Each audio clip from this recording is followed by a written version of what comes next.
حي على الفلاح. Everyone wants to be happy. Everyone would like to smile.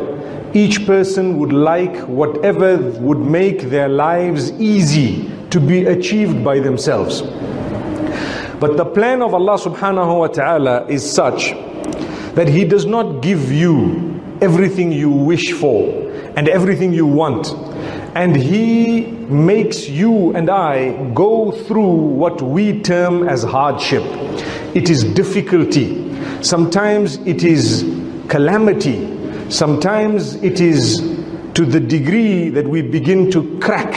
However, if we look at it from the angle of a believer, if you believe in Allah subhanahu wa ta'ala and you believe in the last day and you believe in the fact that this world is temporary, then it would make life much easier for you and you would achieve that contentment in a very, very short period of time. How is this possible? Say for example, a person's life was very simple, very easygoing, and suddenly hardship came in the form of perhaps a medical issue, something in your body, something physical that affected you, and suddenly you lost sleep because you became worried. And perhaps you might have visited the doctors, and maybe the doctors may have helped you initially. Perhaps they may not have been able to help you.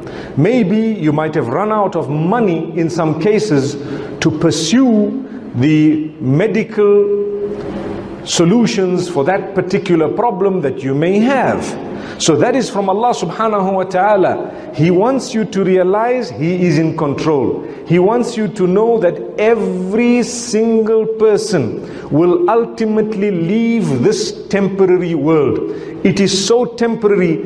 Do not get excited by what you see around you. Always be focused by where you are heading.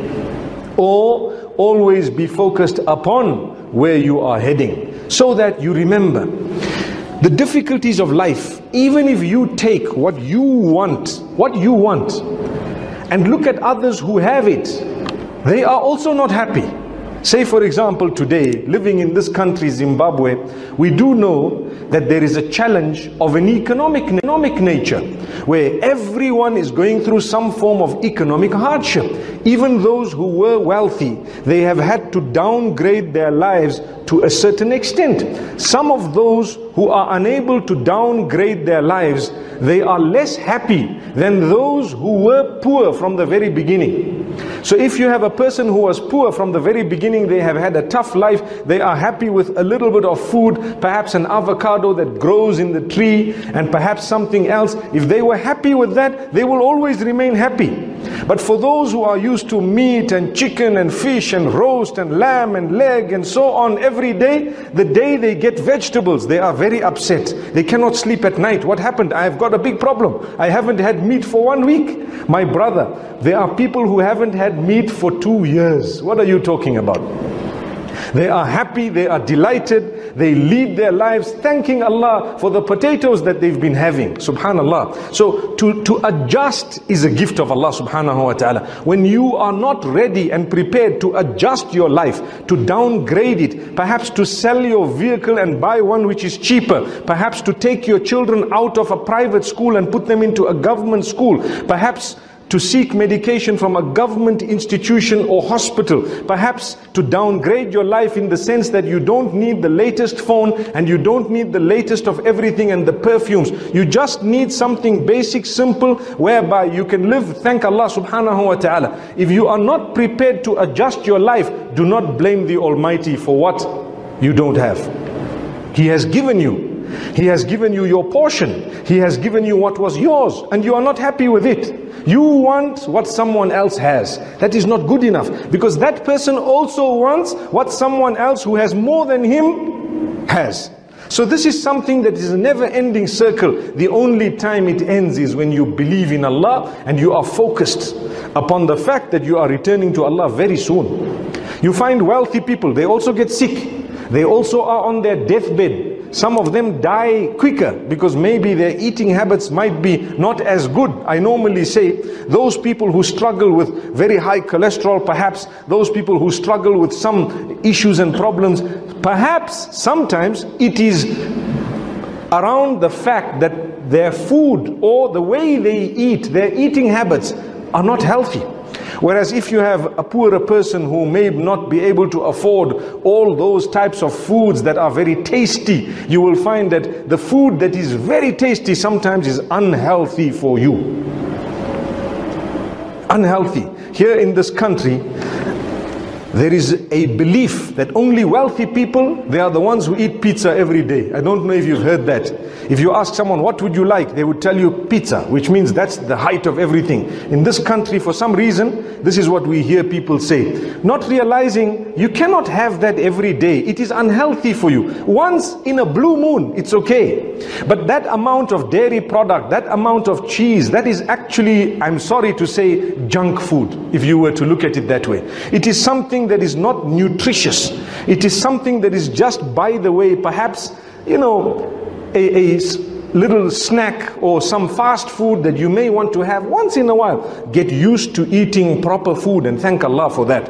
It will be cheaper and better for you and healthier in every single way. So when we search for contentment, when we search for happiness, remember, Allah has given you that happiness. It is glaring you in the face, but you don't want to look at it. You want to look in another direction. Allah tells you, look, I took away half of your money. Now you are only worth half what you were last year.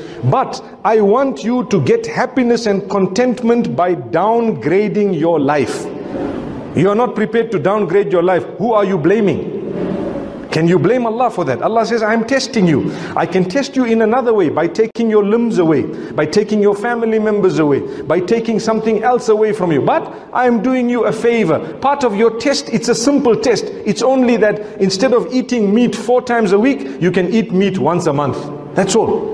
You are not ready to do that. Don't blame Allah. You are unhappy because you want to live a life higher than what Allah has chosen for you. I am not saying do not go out to earn. Go out and earn, but adjust your lifestyle according to the size of your pocket. Remember that. The problem with us, we are facing economic hardship. And on top of that, we want to live a life of luxury.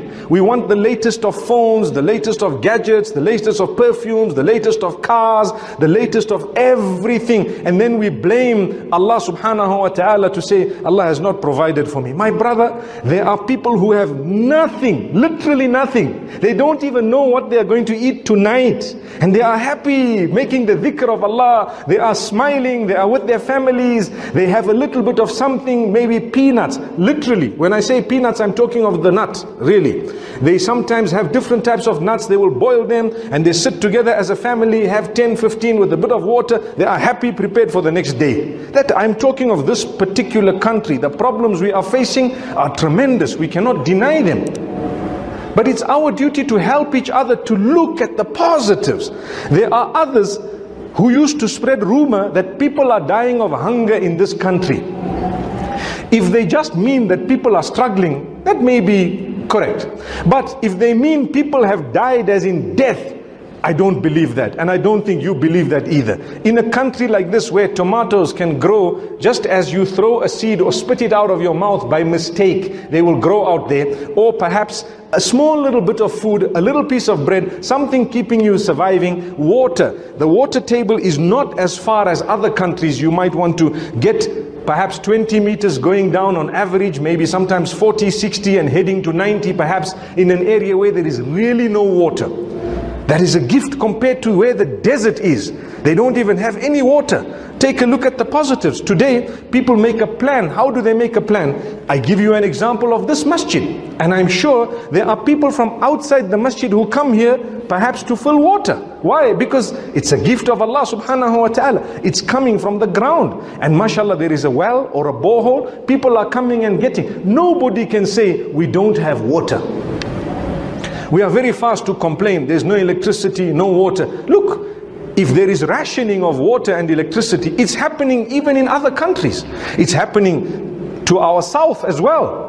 You all know that in South Africa, there are difficulties as well. They also struggle with power cuts and so on. In some areas they don't have water and so on. So we perhaps might be going through greater difficulty, but it's been quite a while. At least we are beginning to make a plan. People have a battery, people have an inverter, people have a generator, people make a plan, they do something else, and this is how we are proceeding and progressing. So stop complaining about the situation, start doing something about the situation. Doing something positive. Try and look at the positives, because the reason I say this, my brothers and sisters, if we continue to complain, a complaint has never solved a problem. We would sit and say, right guys, today we're having a big meeting, everyone must come and complain. And we all complain, 3,000 complaints. Does that sort your electricity problem? Does that sort your water problem? Will that suddenly bring, food dropping from the heavens and saying, right guys, here you are, eat? It doesn't. But if you go out, you work, you do something, you try, you save electricity. We have a problem also. Some of us who do have water, we waste it without realizing.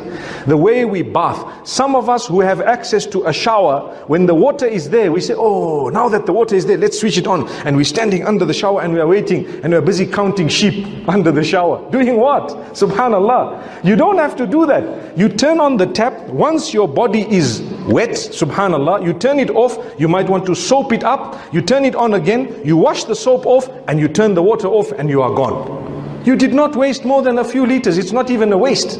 The problem is when we have it, we waste it. When we don't have it, we complain about it. This is the issue with everything. How many of us, when we have food, and then there is so much of food and there is so much of wastage.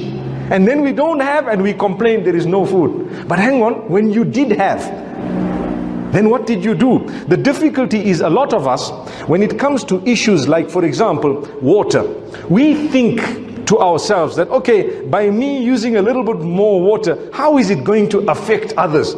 Wallahi, if 1 million people have to think like you, you have already depleted the whole lake. Do you know that? But you don't realize this.